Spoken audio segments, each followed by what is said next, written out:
ป๊าดคือมาปังคือมาดังคือกระแสดีแท้ธิดาลาวผ้าป่ามาลัยสามัคคีในค่ำคืนที่ผ่านมานี่เขาเอามาห้อยคอให้ธิดาลาวเกือบทะลุ10,000กว่าคะแนนทักทายสบายดี FC แฟนคลับทุกท่านก็แล้วกันมาพบมาพ่อกันคลิปนี้เป็นเรื่องราวที่เกิดขึ้นเอิ้นว่าอึ้งทึ่งมหัศจรรย์กับครอบครัวศรีวิไลโดยเฉพาะน้องธิดาลาวลูกสาวผู้ที่มีกระแสของพ่อแม่ทั้งสองฝากฟังแม่น้ำของรวมถึงพ่อแม่ FC ต่างแดนบ่ว่าจะเป็นแม่จอย USA แล้วก็ยังอีกหลายคนอยู่ฮอตแคนาดาก็มีหลายคนท่านผู้ชม FC แฟนคลับมาพบมาพ่อกันคลิปนี้ค่อยอยากจะนำเสนอในมุมมองที่หลายคนบ่สนใจในมุมมองที่หลายคนยังบ่ทันรับทันฮู้เนาะอาจจะบางคนก็โอ้ยซ้ำนี่จิ๊บจ้อยซ้ำนี่จิ๊บจ้อยอาจจะเป็นเรื่องปกติศิลปินดังเขาละเงินมาลงเงินมาไล่เขาเป็นแสนมาไล่สามัคคีพาปาสามัคคีของเขาแล้วลักแสนลักล้านน้องธิดาลาวลักพันก็สิเอามาเว้าสิเอามาอวดมาองค์บางคนก็สิว่าแนวนี้อย่าสู้ไปคิดแนวนั้นเนาะคนเฮาความโด่งความดังมันต่างกันบ่มีไผดอกที่บ่มีจุดเริ่มต้นมาจากสิ่งเล็กๆน้อยๆแบบนี้นะท่านผู้ชมหลังจากมื้อวานนี้แสดงเรียบร้อยขึ้นเวทีเรียบร้อยก็สิแม่นตอนดึกเลยตัวนี่เนาะทั้งพ่อผู้ศรีวิไลได้พาลูกพาเต้าโดยเฉพาะน้องธิดาลาวกับพ่อผู้2มือยกขึ้นเหนือหัวอุ้มถาดเงินเป็นเงินมาลัยสำหรับทุกคนผ้าป่ามาลัยหน้าเวทีหน้าเวทีบ้านศรีวิไลถวายวัดนาหางอำเภอวังชิ้นจังหวัดแพร่ยอด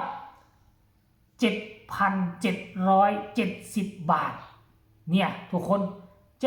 7,770 บาทนั่นหมายความว่าจังไดนั่นหมายความว่าแม่น 7,780 บาทบ่นี่ต่อยอดแล้วได้ว่าซั่นเด้ต่อยอดแล้วได้ 7,777 บาทโอ้เติมซะอีก7บาทท่านผู้ชมพอผู้เติมซะอีก7บาทบ่หรือว่าจังไดอันนี้เป็นผ้าป่ามาลัยหน้าเวทีนั่นหมายความว่าจังไดแสดงว่าคือค่อยเว้าในแต่ก่อนน่ะเมื่อก่อนประมาณ40ปีบ่มีมาลัยเป็นเงินสดจะเป็นมาลัยพลาสติกคือมาห้อยคอให้ของพ่อผู้ศรีวิไลกับน้องธิดาลาวนี่ล่ะเอามาไล่ไว้นี่แหละแล้ว FC แฟนคลับนี่พอใจศิลปินคนใดมักศิลปินคนใดแล้วเอาเงินในกระเป๋าตนเองไปซื้อไปแลกเอาเป็นมาลัยพลาสติกนี่น้ำวั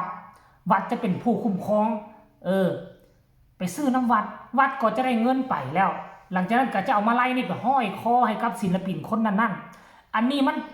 มันจะเป็นการวัดสถานะว่าศิลปินคนใดโด่งศิลปินคนใดดังมีกระแสหลายก็อาศัยมาลัยพลาสติกหลายกันหมู่บ่นี่บ่เชื่อพวกเจ้าไปเบิ่ง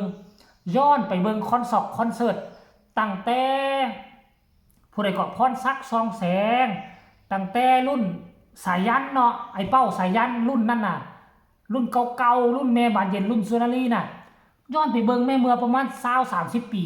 ยังใส่แบบนี้อยู่ได้ไปขึ้นเวทีนี่มีแต่มาลัยพลาสติกเลยมาห้อยคอให้กันนะมันเป็นนั่นไหนท่านผู้ชมแต่ว่าเขาต้องเอาเงินไปแลกเอาไปซื้ออยู่ม่องเขาเจ้ามีโรงงานผลิตโดยเฉพาะอยู่แต่ละสถานไปแลกเอามาเป็นแล้วก็เอามาคล้องคอกันในท่านผู้ชม FC แฟนคลับเนาะอันนี้คือก็ถือว่าลายได้ทุกคน ถือว่าลายบางคนนี่ซื้อมา2-3 พวงเลยมาคล้องให้ผู้นั้นแน่คล้องให้ศิลปินผู้นี้แน่แต่ที่แน่ๆคือค่ำคืนที่ผ่านมานี่คือมัดทุกคนคือเต็มคอแต่น้องธิดาลาวนี่ใช้คำว่าล้นคอพอผู้ก็เต็มปาดก็เต็มไอเคก็เต็มแบบเต็มคอคานี่ลงมานะแต่น้องธิดาลาวมันเหนือหมดพี่เลยที่ล่ะดันลงจนมันเกาะหัดคอพี่เกาะแถวนี้ไว้แล้วทั้งหลังเกาะพี่อันนี้ก็ได้ดึงลงห้องเพลงอยู่น่ะอันนี้คือสิ่งมหัศจรรย์อยากให้มาตื่มคันกระแสดีแบบนี้คืออยากให้มาตื่มมาดูรถเนาะคันมาแล้วเขาบ่ได้มาล่าเด้เขาถ่ายคลิปถ่ายรูปโอ้ยอีน้อยธิดาลาวเขาน่ะอายุ11 ปีน้อยๆนึงมันห้องเพลงม่วนใดนี่ปากคนนี่มันไวกว่าโซเชียลจังได ไวกว่ามันงามมันกระแสดีเอาเขาว่าเป็นอย่างคือซื้อธิดาลาวก็มันเป็นคนลาวนะมาแต่ประเทศลาวพุ่นนะเก่งมีความสามารถเป็นตาฮักตาแพงนี่คนมันสิเว้าเด็ดแนวนั้นได้ผู้บ่มีโทรศัพท์ก็สิเว้าลมกันไปมื้อคืนนี้คุยเบิ่งแล้วธิดาลาวน่ะผ่านว่าซั่นเด้อันผู้ที่มีกล้องมีเกิ้งเขาก็ถ่ายคลิปแล้วก็ไปลงในช่องเขามีแต่ได้กับได้อันผู้ใดว่านงานสวยจะสู้ไปนอนอยู่เฮือนดีกว่าไปเสียเวลาบ่ได้หยังมื้อใดสิร่วมสิร่ำสิรวยเนี่ยก็ไปเอากระแสไปเอาชื่อเอาเสียงเฮาบ่ดังเฮาต้องนอบน้อมถ่อมตนก้มไปค้านไปเป็นตาก้มก็ก้มเป็นตาค้านก็ค้านไปขอเวียกของานนำเพิ่นเฮาไปเพื่อเอากระแสเฮาบ่ได้ไปเอาเงินเอาคำปัจจุบันนี้ไปเอาความโด่งความดังทุกอย่างมีการลงทุนทีแรกเจ้าลงทุนเฮ็ดอันน่ะธุรกิจเจ้าได้เงินเลยบ่เจ้าลงไป100 ล้านเจ้าเฮ็ดไปมื้อเดียวเจ้าได้เงินเลยบ่เจ้าได้เงินคืน100 ล้านซะบ่ได้เจ้าต้องเฮ็ดไปเงิน100 ล้านบางทีปี2 3ปีคุณจึงได้เงินนั่นแสดงว่าช่วง3ปีนี้เจ้าเฮ็ดเวียกฟรีบ่ล่ะแน่มันก็ต้องได้เฮ็ดแบบนี้เมิดบ่ว่าจะเป็นการลงทุนบ่ว่าจะเป็นนักห้องที่แรกๆนี่เจ้าก็ต้องเฮ็ดไปก่อนจักปี2ปีเพื่ออาศัยอีกปี2ปีเจ้ามีกระแสการงานมันก็ต้องเข้ามาเจ้าต้องได้เสียสละเวลา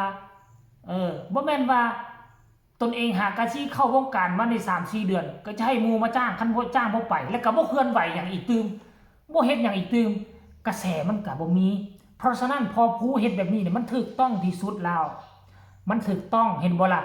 สุดแล้วว่ากระแสดีมาไล่เต็มคอมาสุดนี่แฮงดีคูณ2หน้าเวทีนี่อะญะคนเป็น2-300คนเป็น2-300มาไล่ล้นคอสุดแล้วหันมาไล่เต็มคอสุดนี่มาไล่ล้นคอกล้าการันตีท่านผู้ชม FC แฟนคลับ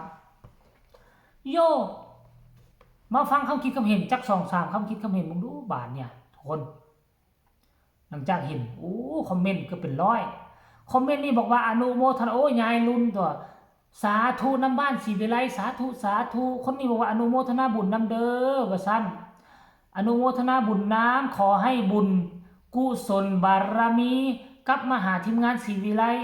แบรนด์ด้วยอายุวันนะสุขังพลังว่าซั่นเด้สาธุบุญขออนุโมทนาสาธุกุศลผลบุญนั้นสง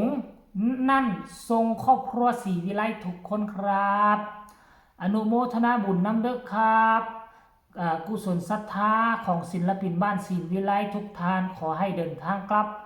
มหาสารคามด้วยความสะดวกปลอดภัยตลอดทุกเส้นทางเด้อนี่อันนี้คือคำคิดคำเห็นเป็นเกือบร้อยเอามาอ่าน2-3พอให้หอมปากหอมคอทานผู้ชมเนาะก็ฝากฟังคลิปนี้อีกคลิปนึงก็แล้วกันฝากกดไลค์กดแชร์กดติดตามที่สำคัญอย่ากดข้ามโฆษณาพ่อกันใหม่ในคลิปหน้าลาท่านผู้ชมไปเพียงซ้ำนี้สบายดี